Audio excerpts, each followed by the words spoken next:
He carefully picked up the torn rags from the floor and wrapped them tightly around himself, covering every inch of his body. The heavy stench of blood nearly made him choke, but he was grateful it would help mask his scent. Holding his breath, he began to crawl forward, trying to slip through the densely packed horde of creatures. Luckily, the rags did their job, hiding his scent and leaving the sleeping creatures undisturbed. But just as he was about to climb the stairs, his teammate accidentally dropped a flashlight. The blinding white light instantly roused the creatures, which went berserk and lunged straight at Bauer. At the critical moment, Jack dropped the broken skywalk, and it crushed countless monsters below. He stood there, shouting wildly at the creatures, drawing all their attention to himself. Then he quickly pulled open the door behind him, luring the swarm of monsters into the ship's interior. As the creatures were about to catch him, he wedged himself into the steel framework near the ceiling, narrowly escaping the chase. Suddenly, heavy footsteps echoed behind him, and the creature's leader slowly emerged from the shadows. Even more shockingly, seeing Jack ready to fight bare-handed, it hurled a spear at him. Then it flicked its arms, and two sharp blades shot out from its wrists. The two immediately clashed in a brutal fight. Even though Jack kicked the creature back and stabbed it with the spear, it showed no sign of weakening. Instead, it launched an even fiercer assault, leaping onto him and tearing at his body. In a desperate move, Jack broke off a bone spike from the creature and thrust it back into its body again and again. Only after the creature finally went limp did he slump against the wall and breathe a sigh of relief. Just as he was about to leave, a monster hatchling crept up behind him. Jack was about to take it out, but the creature's innocent, youthful gaze gave him pause. Without warning, the creature swung a hidden arm from behind, and Jack dropped dead. No one knew that these brutal, inhuman monsters were not aliens. They had once been human. In the future, Earth's population had exploded, and available energy was running critically low. To find a new habitable world, humanity launched a ship called the Elysium, bound for the planet Tanis. Because the journey would take so long, most people were put into cryosleep, leaving only rotating flight crews to man the ship. A few days ago, Bauer and Peyton abruptly woke from cryosleep, their minds completely blank. Although the pods could preserve the human body, they carried terrifying side effects. Those who woke from deep sleep often suffered temporary memory loss, and could even develop a terrifying condition called post-hibernation syndrome. By piecing together information from the room, they finally realized they were pilots from the 5th flight team. Even worse, the crew who were supposed to wake them for the next shift failed to show up. Peyton tried calling the others from the control console, but there was no response, and even the doors were sealed shut. Just then, the entire cabin began to shake violently, and the lights started flickering wildly. As the ship's engineer, Bauer suspected it might be a power surge caused by a failure in the electrical system. Before he could finish, a strange noise suddenly rang out from above. They hurried over and discovered it was part of a ventilation duct, and Bauer immediately realized they could use it to reach the door. He immediately put on his communicator and grabbed a glow stick, crawling into the duct while Peyton guided him through the controls. Suddenly, another power surge hit, and Bauer realized the reactor was malfunctioning. He'd have to manually reboot it. As he crawled deeper, the duct narrowed so much that he couldn't turn around, forcing him to keep pushing forward. But before he could go far, he suddenly tumbled onto a sloped section and lost control, sliding downward. Fortunately, a metal grate at the duct's exit caught him. With his flashlight gone, he bit into a glow stick to light the way. As the glow lit up his surroundings, he couldn't believe his eyes. A mummified corpse posed exactly like him. Using the light, he struggled to pry open the grate and tumbled into a shoe cabinet below. Along with the corpse, then another surge of electricity jolted him out of the shoe cabinet. Once he regained his senses, he hurriedly grabbed the communicator to contact Peyton, but it was totally dead. He pried open the cabin door, scanning the area and calling for Peyton, but there was no answer. Suddenly, the sound of clanging metal came from ahead, and Bauer rushed over to investigate. A woman was trying to pry open a cabin door. Finally spotting a fellow crew member, Bauer quickly ran toward her. But the moment she saw him, she turned and fled. Determined to understand what was happening on the ship, Bauer gave chase without hesitation. After rounding a corner, he spotted the woman standing in the shadows, staring at him. Bauer assured her he meant no harm, and slowly approached, but she remained silent, standing her ground. Hello? How are you awake? What are you, fucking deaf? Hello? It was in fact a grotesque corpse, suspended by a trap-like contraption. A fist slammed him to the ground, and the woman lunged out, knocking him down again just as he tried to stand. Before he could get up, she was straddling him, pressing a knife to his neck. Bauer tried to speak, but she punched him again and ordered him to take off his shoes. Though confused, Bauer slowly complied, reaching for his shoes. Suddenly, a flickering light appeared nearby. The woman saw it and immediately fled. The bizarre sight left Bauer completely bewildered, and he cautiously peeked out to see what had happened. A strange roar echoed, and the corpse beside him was yanked upward violently. A pale, monstrous creature hunched over, gnawing on the corpse. Terrified, Bauer spun around and ran. He barely made it into a corridor before running into more creatures. He quickly ducked into a shadowy cabin to hide. Two ghostly white shapes flashed past the doorway, and Bauer slowly peered out.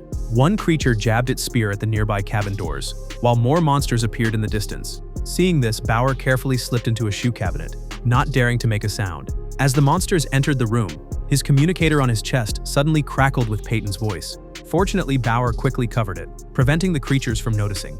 Once silence returned, Bauer nervously looked out the window. The monster's face suddenly filled his vision, and a spear stabbed in right after. And the sheer terror of near death made him tremble all over. The monster kept attacking with its spear until it pierced the corpse in the cabinet, then turned and left. Bauer lay low at the duct opening, having survived the ordeal, and relayed everything to Peyton. After discussing, they decided to head to the reactor first. Once the power was back online, they could easily take out the monsters. Following the route planned by Peyton, Bauer successfully reached the ship's second deck. Just as he was about to move on, he suddenly saw a man dangling in the midst of a swarm of monsters. To save the man, Bauer fired his railgun at the monsters, but the blast was stopped dead by a sheet of glass. The noise immediately drew the monster's attention. Bauer spun around and ran, with the creatures hot on his heels. As he dashed through the cabin door, a rope hidden on the floor tripped him, and he fell toward the lower deck. Luckily, the rope caught his foot in time, leaving him dangling against the wall. Before he could catch his breath, the monsters began violently tugging at the rope tied to his foot. At the last moment, a man appeared, climbed the wall, and cut the rope, rescuing him. Bauer couldn't understand the man's words, so they had to communicate through gestures. By the code on his arm, Bauer realized the man was Jack from the agriculture department and showed him his own ID. Bauer explained that he was heading to restart the reactor, and Jack immediately insisted on going with him. Having lost their communicators during the escape, they had no choice but to rely on fragmented memories to navigate. As Bauer reached a cabin door, a woman suddenly leapt down from above, trying to snatch his shoes again. Jack lunged at her and grappled with her. She swung her knife wildly, but he managed to knock her away. While they fought, Bauer fired a railgun upward, breaking up the chaotic fight. He then explained the current situation on the ship to her, emphasizing that only by working together could they survive. Seeing her hesitation, Bauer showed her his pilot credentials, which finally made her believe him. She then led the two of them toward the reactor core. Passing through a hibernation plaza, Bauer, who had been talking to Nadia, suddenly vanished. She spun around to check, only to fall into a pool reeking of decay. Before they could react, heavy footsteps echoed above them, and a monster slowly approached. At the critical moment, a power surge activated the massive overhead fan, preventing the monster from spotting them. Once calm returned, Bauer struggled out of the pool. But just as he turned to pull Nadia up, a monster's roar erupted from behind. The creature lunged at him, kicking him into a hibernation pod farther away. Nadia rushed out to strike at the monster, but it nimbly dodged and disappeared into the shadows. She could only watch her surroundings warily, trying to spot the monster when it suddenly leapt from above and knocked her to the ground. Seeing Nadia pinned down, Bauer rushed to help, only to be kicked away once again. With both of them helpless on the ground, Jack charged out to fight the monster. Together, the three of them inflicted more and more wounds on the monster until it finally collapsed, lifeless. As they vented their anger on the monster's corpse, another monster silently appeared not far away. Strangely, it didn't attack immediately.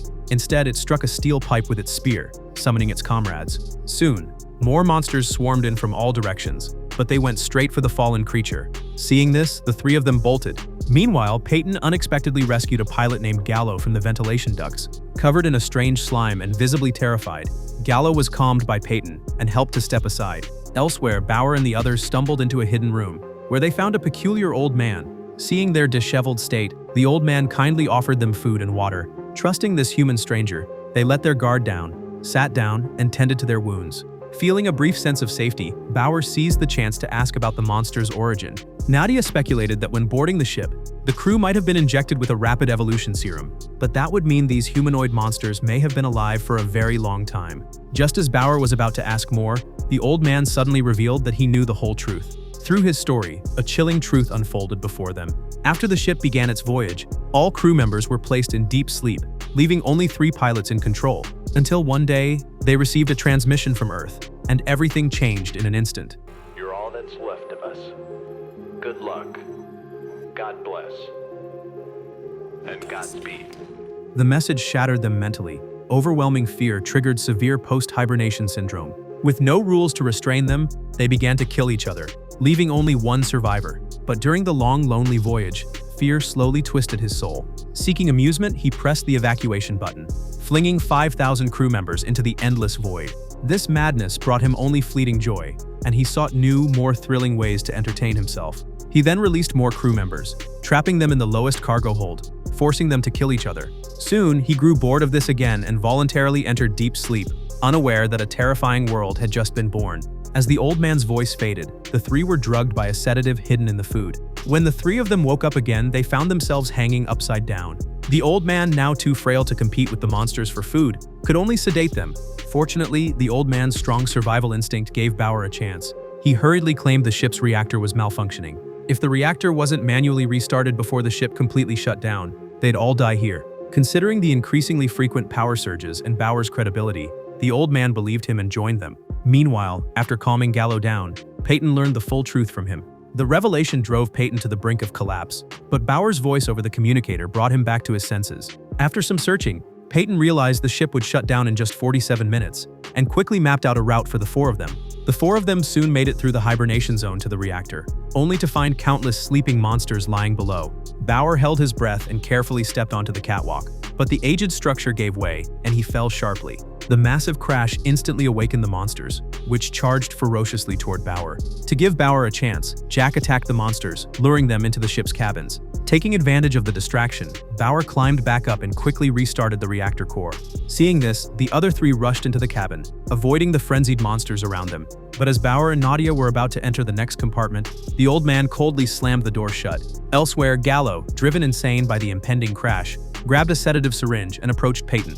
To defend himself, Peyton lunged first, and the two immediately grappled with each other. Soon, Peyton was pinned, the syringe inching closer to his arm. Then something bizarre happened. Their arms started merging, leaving Peyton alone in the compartment. Clearly, post-hibernation syndrome had fractured his mind. As his memory returned, he realized he was the pilot. At that moment, the old man burst in, shouting that he and Bauer had successfully restarted the reactor core. But as he approached Peyton plunged the syringe into him, and he collapsed lifeless. Peyton's expression turned cold again as he turned and opened the cockpit door. As he entered the cockpit, Bauer and Nadia barely managed to squeeze through the closing door. Inside, Bauer fully regained his memory and demanded to know who Peyton really was. Peyton confessed his identity as the pilot and his crimes, then opened the overhead hatch. Terrifyingly, above them lay an endless void of darkness. They were lost in eternal space. The revelation triggered Bauer's post-hibernation syndrome.